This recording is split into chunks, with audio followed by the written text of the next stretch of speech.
আজি ৰাতিপুৱা 11মান বজাত মই মোৰ নিৰ্মীয়মান নয়াপাৰাৰ মোৰ গৃহত মই প্লাম্বাৰ লৈ গৈছিলোঁ কাম কৰিবলৈ। গৈ পেলাই গেটৰ তলা ঠিকে আছিলে, ভিতৰত গেট তলা খুলি সোমালোঁ। সোমাই পেলাই চালোঁ যে মেইন যি গ্ৰিলৰ দুটা তলা আছিল সেই তলা দুটা ভগা।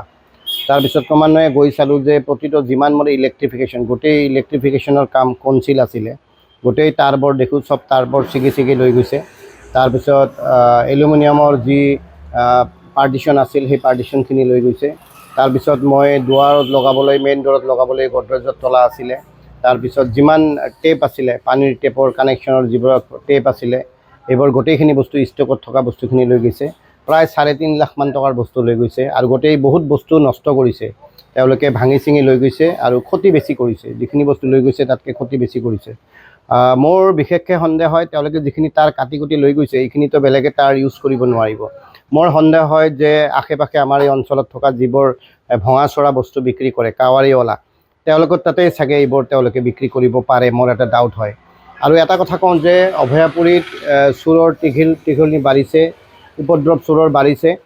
মন্দিৰত চুৰ কৰিছে, ক'ৰবাত নামঘৰত চুৰ কৰিছে। সঁচাকৈ আমাৰ অভয়াপুৰী বাসী হিচাপে দুখ লাগিছে আমাৰ। মোৰ বস্তুখিনি মই ঘূৰাই পাম বা সেইটো মোৰ কিবা কামত লাগিব মই নাভাবোঁ, কিন্তু আগলৈ যাতে এনে নহয়। আৰু যিসকল ভঙা চোৰা বস্তু বিক্ৰী কৰে সেই দোকানসমূহৰ এটা ৰেগুলেশ্যন থাকিব লাগে যে তেওঁলোকে বস্তুবোৰ ক'ৰ পৰা কিনি আনে আৰু ক'ত বিক্ৰী কৰিব পাৰে। আজি ৰাতিপুৱা মই থানাত গৈছোঁ, আমাৰ CDSP তেখেতে মোক মাতি নি বহাই পেলাই ভালকৈ কথা পাতিছে, যথেষ্ট ভাল ব্যৱহাৰ। আৰু লগতে আমাৰ শফিকুল হুছেইন তেখেতে IO হিচাপে আহিছিলে, যথেষ্ট তেওঁলোকে কোঅপাৰেটিভ, গোটেইখিনি কথা শুনিছে, তেওঁলোকেও মৰ্মাহত। আমি এটা কথাই ক'ব বিচাৰোঁ আৰক্ষী প্ৰশাসন আৰু সকলো ৰাইজক যে আমি সকলোৱে সজাগ হ'ব লাগিব।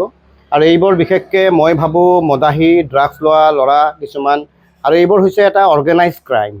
গতিকে আমি আজি মোৰ বস্তুখিনি যোৱাওঁতে দুখ লগাটো স্বাভাৱিক কথা। মানুহ ঘৰ এটা বনালে নিজৰো এটা ইম'শ্যন জড়িত হৈ থাকে। গতিকে এটাই কথা অনুৰোধ কৰিম যে আপোনালোকে সজাগ হ'ব, কাৰণ মোৰ CCTV লগোৱা নাছিল, কাৰণ ঘৰটো হোৱা নাছিল। গতিকে সকলোকে অনুৰোধ কৰিছোঁ যে চেইন চে সোনা হে তো জাগ যাওঁ বুলি এটা কথা আছে। গতিকে আমি শান্তিৰে শুবলৈ হ'লে আমি সাৰে থাকিব লাগিব। সদতিলৈ এটাই অনুৰোধ জনাইছোঁ, অপৰাধ সমাজৰ পৰা নোহোৱা হ'ব লাগে। আৰু মই CDSPক বিশেষভাৱে ধন্যবাদ জনাইছোঁ। অভয়াপুৰী থানাত CDSPৰ নেতৃত্বত যথেষ্ট তেওঁলোকে কাম কৰি আছে, কিন্তু পুলিচেতো সকলোৰে ঘৰত গৈ আৰু পহৰা দিব নোৱাৰে। এইখিনিয়ে কথা। আশা কৰোঁ পৰৱৰ্তী সময়ত আমাৰ সকলোৱে সজাগ থাকিব, ইজনে সিজনৰ প্ৰতি নজৰ দিব।